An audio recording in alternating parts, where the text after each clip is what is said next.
Function అంతా అయిపోయాక అప్పుడు నీ సంగతి చెప్తాను.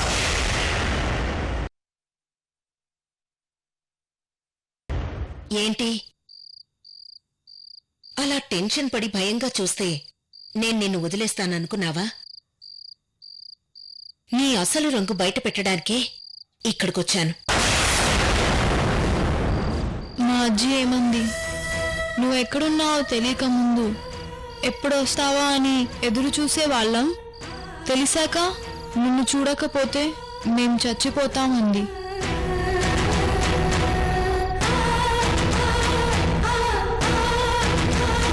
నేనిప్పుడు వెళ్ళకపోతే వాళ్ళు నిజంగానే చచ్చిపోతారు.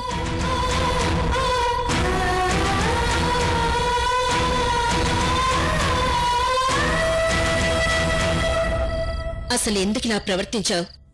నీకంత అవసరం ఏమొచ్చింది?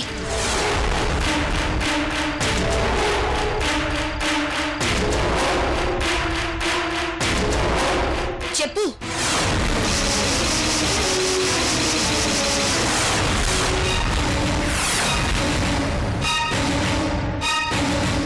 ఇక లాభం లేదు. నేనెందుకొచ్చాను? చిన్న రోజు పరిస్థితి ఎలా ఉందో మొత్తం చెప్పేస్తాను.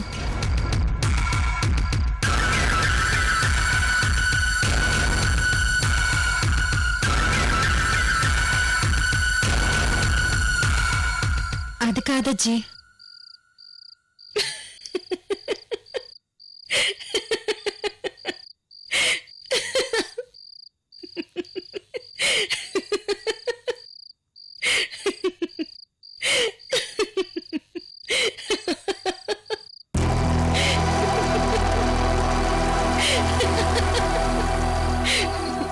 ఏంటి నేనలా సీరియస్గా అడగగానే చాలా టెన్షన్ పడుతున్నావు? బాగా భయపడిపోయావు కదా?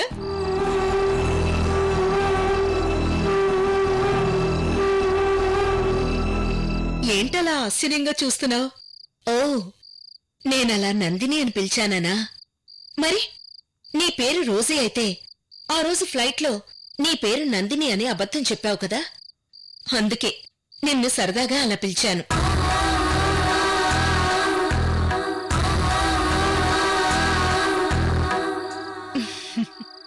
నేనిక్కడికొచ్చి నిన్ను చూసిన దగ్గర్నుంచి నువ్వు నా మనవరాలివా కాదా అని చిన్న అనుమానం ఉండేది.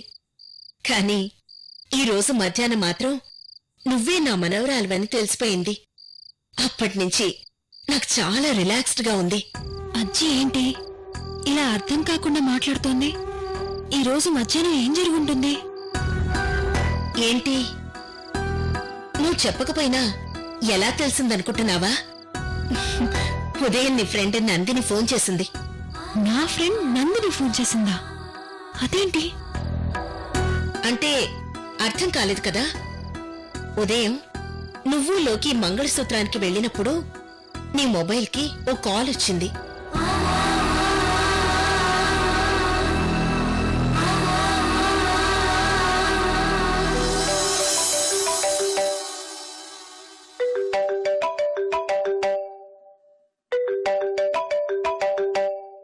రోజీకెవరో ఫోన్ చేసినట్టున్నారే.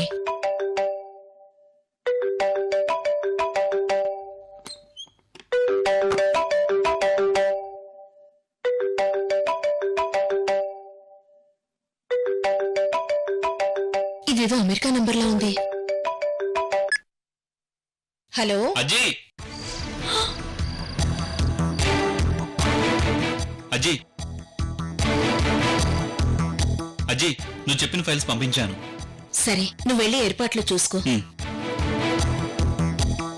హలో.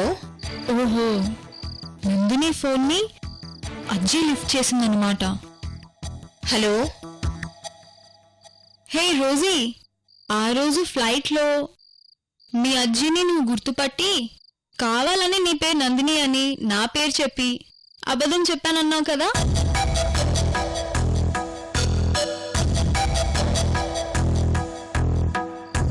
ఇప్పటికైనా ఆవిడికి సారీ చెప్పి నువ్వే రోజీవన్న నిజం చెప్పే.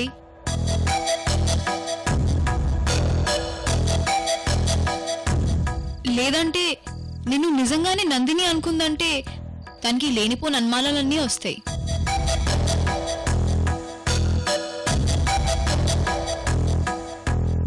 ఏయ్ రోజీ, అక్కడ మీ ఇంట్లో అందరు బాగున్నారు కదా? షష్ఠి పూర్తి ఏదో అన్నావు, ఆ కార్యక్రమాలన్నీ బాగా జరుగుతున్నాయా? ఓకే రోజీ, నాకు ఆఫీస్ నుంచి కాల్ వస్తుంది, నేను తర్వాత ఫోన్ చేస్తాను. అమ్మ బడవా, నన్ను గుర్తుపట్టే అలా అబద్ధం చెప్పావా? ఇంటికి రాని సంగతి చెప్తాను. అలా నీ విషయం మొత్తం తెలిసిపోయింది.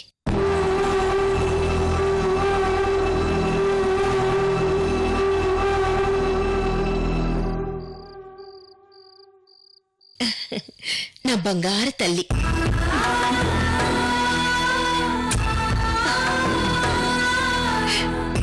రా అజ్జీ, ఎక్కడికి? నువ్వు రా.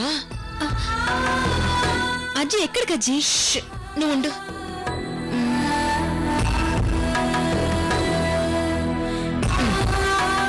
ఏం చేస్తున్నావు అజ్జీ? కూర్చో. ముందు కూర్చో.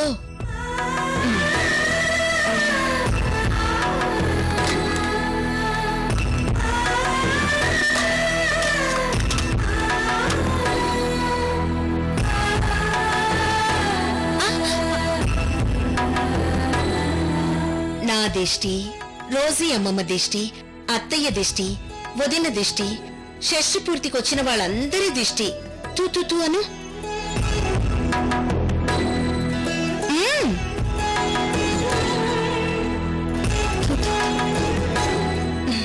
ఒక్క నిమిషం.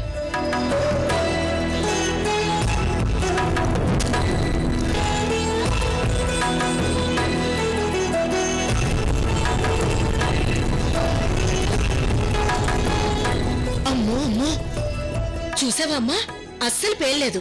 అంటే నీకెంత దిష్టి తగిలిందో. ఇవాళ ఫంక్షన్లో అందరి కళ్ళు నీ మీదే పడ్డాయి. వెదవ కళ్ళు అని.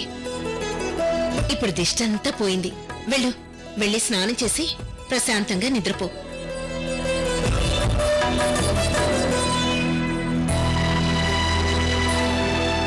అజయ్, ఫ్లైట్లో నీతో అబద్ధం చెప్పినందుకు ఐఎమ్ వెరీ సారీ. రోజీ, నువ్వు నాకు సారీ చెప్పటం ఏంటమ్మా? తప్పు. ఇంకెప్పుడు సారీ చెప్పొద్దు. నువ్వు అల్లరి పిల్లవని నాకు తెలుసు కదా. Good night Ajay. Good night.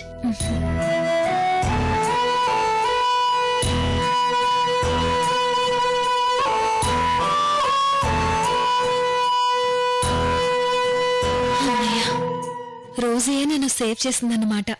Thanks Rosie.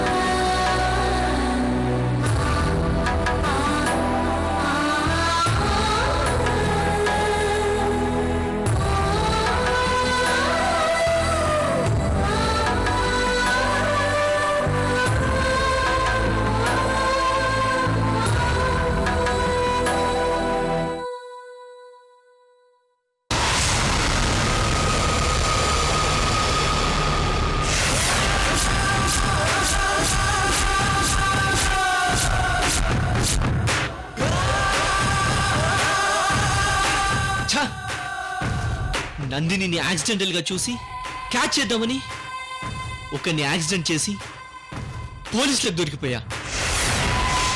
అయినా న్యూయార్క్ లో లిబర్టీ స్టాచ్యూ దగ్గర ఫ్రెండ్స్ తో సరదాగా ఊసులు చెప్పుకోవాల్సిన నేను ఇప్పుడు ఇలా హైదరాబాద్ లిబర్టీ పోలీస్ స్టేషన్ లో ఊచలు లెక్క పెడుతున్నాను.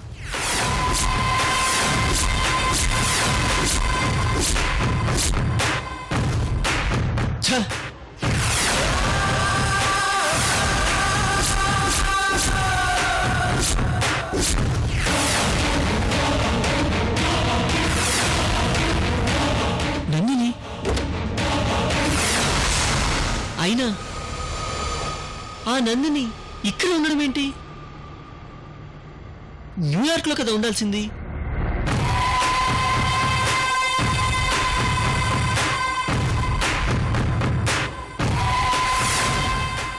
ఇక్కడ ఉందంటే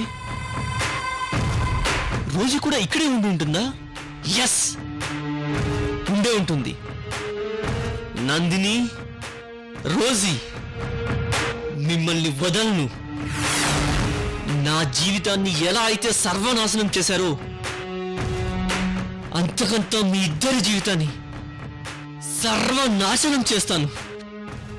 సర్వనాశనం చేస్తాను. ఈ హైదరాబాద్లో ఎక్కడున్నా సరే నా నుంచి తప్పించుకోలేరు. తప్పించుకోనివ్వను.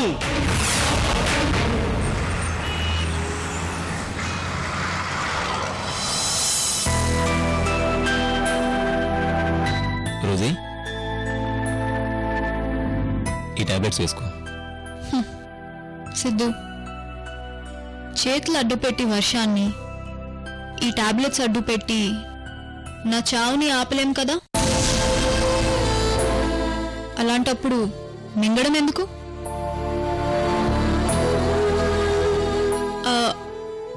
డాక్టర్గా నీ ప్రయత్నం నువ్వు చేస్తున్నావు అంటావు. రోజీ ప్లీజ్, ఇది ప్రయత్నం మాత్రమే కాదు, నందిని నాకు అప్పగించిన బాధ్యత. సారీ సిద్ధు, అనవసరంగా నిన్ను హర్ట్ చేశాను. సరే ఇవ్వు, వేసుకుంటా. ఉమ్.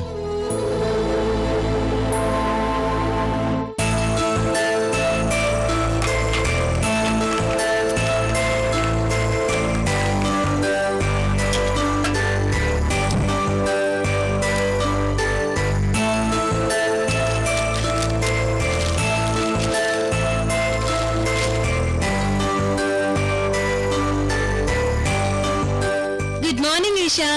గుడ్ మార్నింగ్ అత్తయ్య. ఏంటి బొమ్మలతో ఆడుకుంటున్నావా?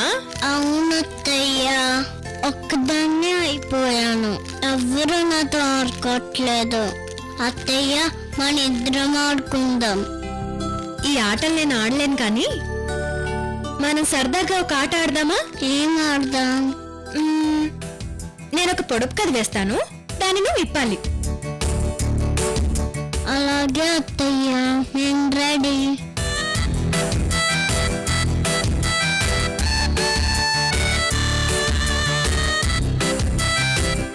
చూడు, కార్ దేంతో స్టార్ట్ అవుతుంది? కీతో. కాదు. ఇంజిన్తో. కాదు. మరి లక్ష్మి, కార్ దేంతో స్టార్ట్ అవుతుంది? నాకు అదే అర్థం కావడం లేదు. అత్తయ్య, నేను ఊడిపోయాను కానీ నువ్వే చెప్పు. కార్ దేంతో స్టార్ట్ అవుతుందంటే కాతో. చూడు. ఏ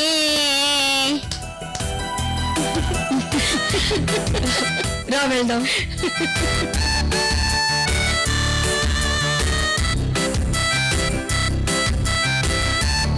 ఇదిగో మనవరాలా, నా కూతురికి చిన్నప్పటి నుంచి ఇలా పొడుపు కథలు వేసి అందరినీ ఓడించడం అలవాటు. నువ్వు తనతో గెలవలేవు. ఆ రోజీ, పొడుపు కథ అంటే గుర్తొచ్చింది. నువ్వు చిన్నప్పుడు చీమ మూతి కంటే చిన్నదేది అని అడిగావు కదా. ఎంత ఆలోచించినా దాని ఆన్సర్ దొరకలేదు. దాని ఆన్సర్ ఏంటమ్మా? అయ్య బాబోయ్, అమ్మమ్మ ఏంటి ఇలా అడిగింది? రోజు నాకు ఎప్పుడో చెప్పిన పొడుపు కథని ఈషాకి చెప్పి ఓడించాను. మరి తాను చిన్నప్పుడు వేసిన ఈ పొడుపు కథకి ఆన్సర్ నాకు తెలియదు కదా. అమ్మో, ఇప్పుడు చెప్పకపోతే నా గురించి నిజం తెలిసిపోతుందేమో. ఇప్పుడేం చేయాలి?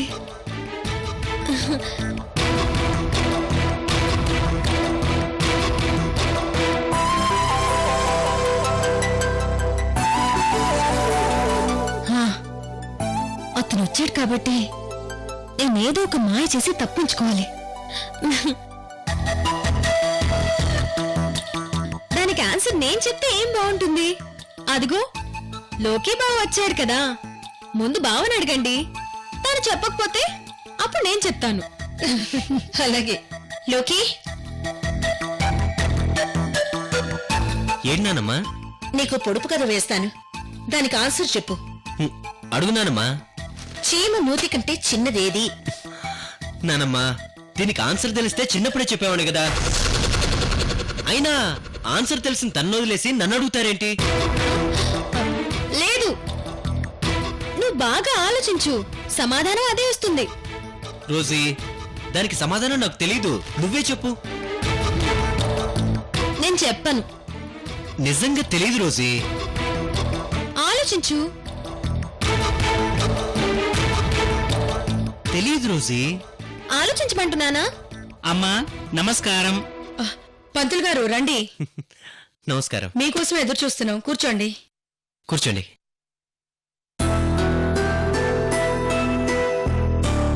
ఏంటమ్మా ఉదయాన్నే బావమరదలు ఇద్దరు ఏదో సరసాలాడుతున్నట్టున్నారు?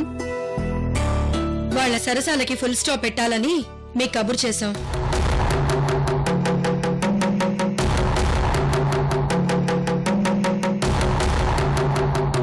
అంటే ఇప్పుడు అంటే త్వరలో వీళ్ళిద్దరికి పెళ్లి చేయాలనుకుంటున్నాం.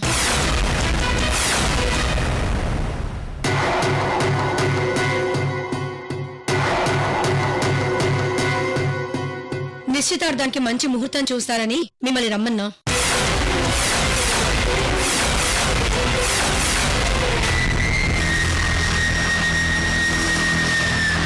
సిద్ధు, నీలాంటి మంచి వ్యక్తిని పెళ్లి చేసుకోబోతున్నందుకు నందిని చాలా అదృష్టవంతురాలు. అలాంటి అదృష్టం అందరికీ రాదు.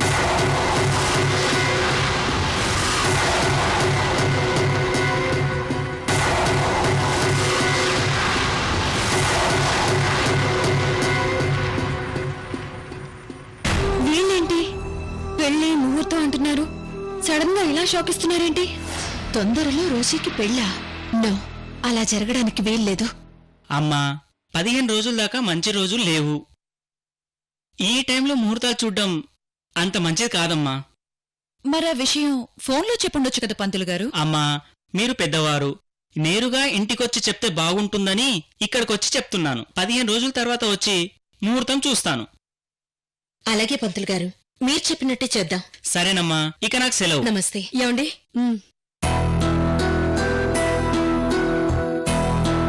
ఇదిగోండి. వస్తానమ్మా. నమస్తే. అమ్మా, మన ఇంట్లో తొందరలో రోజీ పెళ్లి జరగబోతున్నందుకు చాలా ఆనందంగా ఉందమ్మా.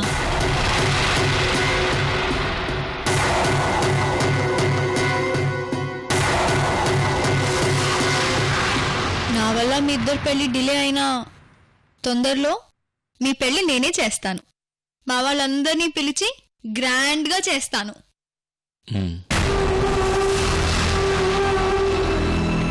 నానమ్మా, రోజు ఈ మధ్యనే కదా ఇక్కడికొచ్చింది. ఇంకా తనకిక్కడ వాతావరణం కూడా అలవాటు కాలేదు. అప్పుడే పెళ్లి చేయడం ఎందుకు? అవును, ఉదయం చెప్పింది కరెక్ట్. అయినా నాకప్పుడే పెళ్ళేంటి? ఏంటమ్మా రోజీ, ఎవరో బుద్ధి లేకుండా మాట్లాడారని నువ్వు కూడా అలానే అంటున్నావు? నీకెప్పుడు ఏం చెయ్యాలో మీ అమ్మమ్మకి అజ్జికి తెలీదా? ఏంటి, నాకు బుద్ధి గిద్ది లేదంటున్నారు? కోడలు పట్టుకుని ఎలాగైనా మాట్లాడేది? లేకపోతే శుభవాని మొదటిసారి పెళ్లి గురించి మాట్లాడుతుంటే అన్నం తినేటప్పుడు వెక్కిళ్లలాగా అలా అడ్డం పడతావేంటి? నేనేమీ అడ్డుపడ్డం లేదు. ఇప్పుడే పెళ్ళెందుకని అన్నాను. అయినా నీ కూతురు కూడా ఇప్పుడే వద్దని చెప్పింది కదా, తననేమీ అనడం లేదేంటి? నువ్వు చెప్పడం వల్లే తనకి లేనిపోని ఆలోచన వచ్చింది. నువ్వు నోరు మూసుకొనుండుంటే తను నోరు విప్పేది కాదు. ఆపండి మీ గోలా. ఎప్పుడు చూసినా గొడవ పడ్డానికి ఎదురు చూస్తూ ఉంటారు. చూడండి, వాళ్ళిద్దరి విషయాల్లో ఏం చేయాలో మాకు బాగా తెలుసు. వాళ్ళ కోసం మీరిద్దరూ గొడవ పడాల్సిన అవసరం లేదు. అది కాదు తాతయ్య, రోజీ అమెరికా నుంచి వచ్చింది. మనకి తెలియకుండా ఎవరినైనా ఇష్టపడిందేమో. తనని అడిగి పెళ్లి ఏర్పాట్లు చేస్తే బాగుంటుందనే ఉద్దేశంతోనే చెప్పాను. అదే తప్ప?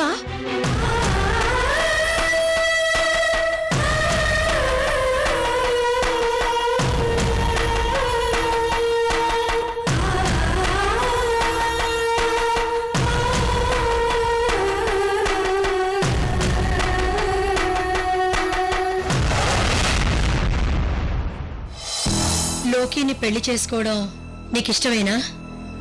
ఇష్టమే అజ్జీ. నీకు మా బావకి పెళ్లి చేయాలని డిసైడ్ అయ్యారా? నా కర్మ కొద్దీ నేను కూడా అందుకు ఒప్పుకోవాల్సి వచ్చింది.